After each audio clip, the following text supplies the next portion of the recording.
Morning বন্ধুরা, welcome back to my channel. তো তোমরা সবাই কেমন আছো? আশা করছি সবাই খুব ভালো আছো, আর যে যেখানে আছো সুস্থ আছো। আর তোমাদের আশীর্বাদ আর ভালোবাসায় আমরাও সবাই বেশ ভালো আছি। তো এখন বাজে সকাল 7টা, তোমাদের সাথে এখন থেকে আমি ব্লগটা স্টার্ট করলাম। তো সকালবেলা আমরা মা ছেলে মেয়ে তিনজনাই কিন্তু তাড়াতাড়ি আজকে ঘুম থেকে উঠে পড়েছি। তো আজকে পুচকুসোনা শুভকে স্কুলে পাঠাইনি, কারণ আজকে হচ্ছে পৌষ সংক্রান্তি। স্কুলে কালকে ছুটি দিয়েছিল, আজকে কোনো রকমেরই ছুটি দেয়নি। তবুও মা বাবার কাছে যেহেতু যাব, তো ওরা থাকবে না, ভালো লাগবে না, ওই জন্য ওদেরকে আজকে স্কুলে পাঠাইনি। সকাল থেকে আজকে আমরা ওই বাড়িতেই থাকবো। তো সকালবেলা ওই বাড়িতে যাওয়ার আগে ভাবলাম খাওয়া দাওয়াটা কমপ্লিট করে নিই। তো সকালের খাবারটা খেয়েই যাব, যেহেতু মা বাড়িতে এখন পুজো জোগাড় করবে। আর সকালের দিকে খাওয়া দাওয়ার ব্যবস্থা ওইখানে করতে গেলে মানে সময়টাও নষ্ট হয়ে যাবে। তো ওই জন্য ভাবলাম যে আমরা বাড়ির থেকেই যা আছে তাই খেয়ে যাই। তো পুচকুসোনাকে আমি দুধ করে দিয়েছি, তো দুধের মধ্যে তো বর্নভিটা দিই, বাট বর্নভিটা যেহেতু শেষ হয়ে গেছে, কফি দিয়ে দিয়েছি হালকা, যাতে দুধের যেই আষ্টে গন্ধটা সেটা যেন ওর না লাগে। তো জানি না কেন ওর সাদা দুধে গন্ধ লাগে, তো ওই জন্য একটু কফি মিক্স করে দিয়েছি। শুভকে দুটো পাটিসাপটা দিয়েছিলাম, শুভ একটা গোটা আর হাফ খেয়েছিল, তো অর্ধেক আমাকে দিয়েছে। তো আমি চা আর রুটি খেয়েছিলাম, তো তারপরে পাটিসাপটাটাও খেয়ে নিলাম, কারণ এটাকে বাসি রাখলে পরে আর ভালো লাগবে না। তো ওদের দুই ভাই বোনের খাওয়া হয়ে গেছে, আমারও হয়ে গেছে। পুচকুসোনাকে এখন চুলটা বেঁধে দেবো। তো পুচকুসোনাকে বাড়ির থেকে ভেবেছিলাম প্রথমে স্নান করিয়ে নিয়ে যাব, বাট বাইরের ওয়েদার আজকে খুবই খারাপ। সকাল থেকেই মেঘলা হয়ে আছে, আর প্রচণ্ড কুয়াশাও পড়েছে। আর আজকে মনে হচ্ছে না যে সারাদিনেও রোদ্দুর উঠবে। অন্য দিনের তুলনায় আজকের ওয়েদারটা বেশি ঠান্ডা লাগছে। তো চুলটা বেঁধে ওকে সোয়েটার পরিয়ে ভালো করে রেডি করে দিলাম, এইভাবেই ও যাবে। আর আমাকেও যেহেতু কাজে বেরোতে হবে, তো মায়ের সাথে দেখা করে প্রসাদ খেয়ে তারপরে আমি কাজে বেরোবো। তো আজকে সারাদিন ওই বাড়িতেই থাকবো। তো আশা করছি তোমাদের ভালো লাগবে। তো চলো বাড়িতে যাওয়া যাক, পরে আবার তোমাদের সাথে দেখা হবে। তো বাড়ির সামনে আমাদের পৌষ সংক্রান্তির দিন চালের গুঁড়ো দিয়ে এরকমভাবে আলপনা দেওয়া হয়। গোল গোল করে বাটি বা গ্লাসের ছাপ দিয়ে তার মধ্যে সিঁদুর আর ফুল দিলেই কিন্তু বাইরেটা বেশ আলপনা দেওয়ার মতনই সুন্দর লাগে। আর আমি আসার সময় কি করব, তো 4টে মন্ডা নিয়ে আসলাম। যেহেতু আমাদের বাড়িতে পুজোটা হয় না, আমার শ্বশুরবাড়ির নিয়ম নেই, কিন্তু বাবার বাড়িতে বাস্তু পুজো হয়, মানে ভিতের পুজো করতে হয়। তার জন্য একটা গাছ লাগাতে হয়। তো জিউলি গাছের ডাল, যেটা 3টে ফ্যাংড়া থাকে, তো সেইটাকে লাগিয়ে তারপরে বাড়ির ভিটেতে সেটাকে পুজো করতে হয়। তো আমরা এটাকে বাস্তু পুজো বলি। তো এরকম পুজো আশা করছি তোমাদের অনেকের বাড়িতেই হয়। কালকে যেরকম কিছু বাড়িতে লক্ষ্মী পুজো হয়েছে। তো পৌষ মাসের শেষে অনেকজনারই অনেক রকম নিয়ম থাকে। তো মা তো বলল যে পুজো হয়ে গেছে, আমরা ঢোকার 15 মিনিট আগেই পুজো কমপ্লিট হয়ে গেছে। তো আমি যে মন্ডাটা নিয়ে এসেছিলাম, তো সেখান থেকে মা ঠাকুরকে এখন দিয়ে দিচ্ছে, আর বাকিটা প্রসাদের ওখানে রাখবে, সবাইকে দিয়ে দেবে। তো পুচকুসোনা আর আমি দুজনাই এসেছি, শুভ আসেনি, কারণ শুভ স্নান করে দুপুরের দিকে আসবে। আর বাইরের ওয়েদারটা আজকে কিন্তু খুবই মেঘলা, একদমই অন্য দিনের তুলনায় বেশি ঠান্ডা পড়েছে। আর এই দেখো, এইভাবে ঘট পেতে তারপরে জিউলি গাছের ডাল দিয়ে পুজো করা হয়। আর এখানে ব্রাহ্মণ এসে কিন্তু পায়েসটা তৈরি করে। তো পায়েস তৈরি করে ঠাকুরকে পুজোও দিয়ে দেয়। আর পায়েসই কিন্তু আমাদের আজকে হচ্ছে নতুন গুড়ের যে পায়েসটা, সেটাই হচ্ছে মেন পুজোতে দেওয়ার জন্য।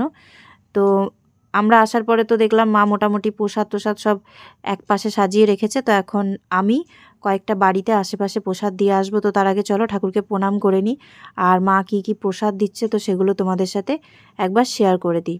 আর আমি আসার পরেই দেখলাম পুচকুসোনা মা এখানে প্রণাম করছে, তো ওদের প্রণাম করার একটু ভিডিও করলাম। আর তারপরে আমিও প্রণাম করার সময় একটু ভিডিও করে দিয়েছি, কারণ আজকে আমি এই বাড়িতেই থাকবো, আর তোমাদের সঙ্গে যতটা পারবো সেই ভিডিওটা শেয়ার করব। তো তোমাদের সাথে কিছু কথা আমার শেয়ার করার আছে। আমি কালকের ভিডিওতে দেখলাম, আর এর আগের ভিডিওতেও দেখেছি, আমাকে খুব নেগেটিভ কমেন্ট করা হচ্ছে, যার জন্য খারাপ তো লাগছে। বাট আমি কখনোই তোমাদেরকে খারাপ কথা কিছু বলবো না, কারণ তোমরা ইউটিউবে যত মেম্বাররা আছো, যারা আমার ভিডিও দেখো, তারা সবাই আমার পরিবারের মেম্বার। ওই জন্য আমি তোমাদেরকে কাউকে কোনো খারাপ কথা বলবো না। শুধু এইটুকু বলবো যে মানুষকে যখন তোমরা কোনো কথা বলবে বা কোনো কমেন্ট করবে, একটু ভেবেচিন্তে করো, কারণ তোমাদেরকেও যদি খারাপ কেউ কিছু বলে, তোমাদেরও সেটা কষ্ট হবে। তো আমাদেরকেও যখন তোমরা খারাপ কথা বলো, তখন কিন্তু খুবই কষ্ট হয়। তোমরা আমাকে 2-1 দিন ধরে দেখছি খুবই কিপটে, আমি কিপটেমি করে চালাই, এই কথাগুলো বলছো। আমার ভিডিও যারা প্রথম থেকে এখনও পর্যন্ত শেষ পর্যন্ত যারা দেখোনি, তাদেরকে একটা কথাই বলবো, যে সব ভিডিও দেখবে, তারপরে তোমরা আমাকে কমেন্ট করবে। চ্যানেলটা আমার, ওই জন্য আমি চাই না যে তোমাদের মতন মানুষরা কিছু খারাপ খারাপ কমেন্ট করে আমার পরিবারের অংশের মধ্যে ঢুকে তোমরা আমার পরিবারটাকে খারাপ করো। আমার পরিবারে অনেক ছোট বড় সব রকমেরই ফ্যামিলি মেম্বাররা থাকে, সবাই দেখে, কমেন্ট করে।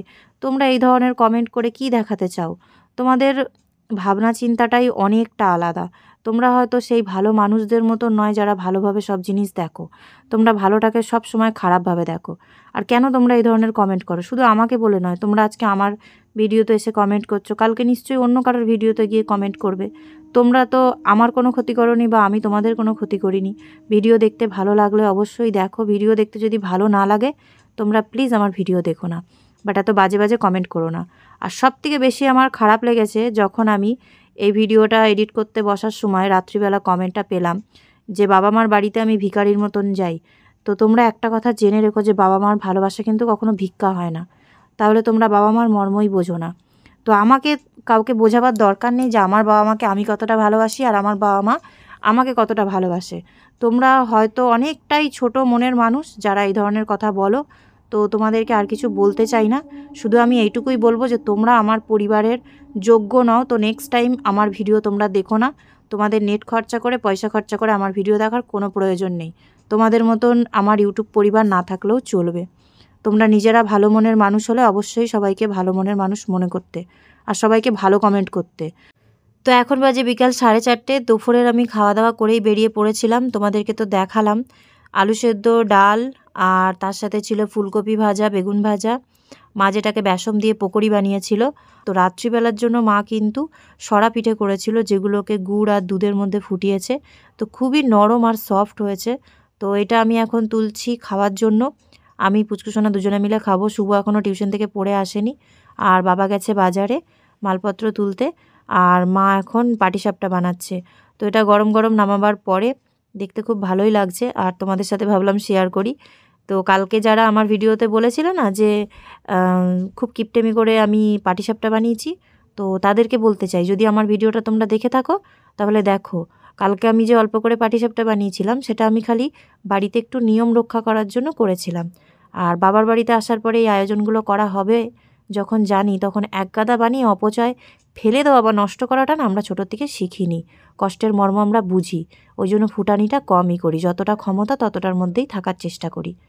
তো মা এখানে সরা পিঠে যেগুলো গুড় দিয়ে রেখেছে এগুলো শুকনো খাওয়া হবে, কিছুটা দুধে ভিজানো হয়েছে সেটাও খাওয়া হবে।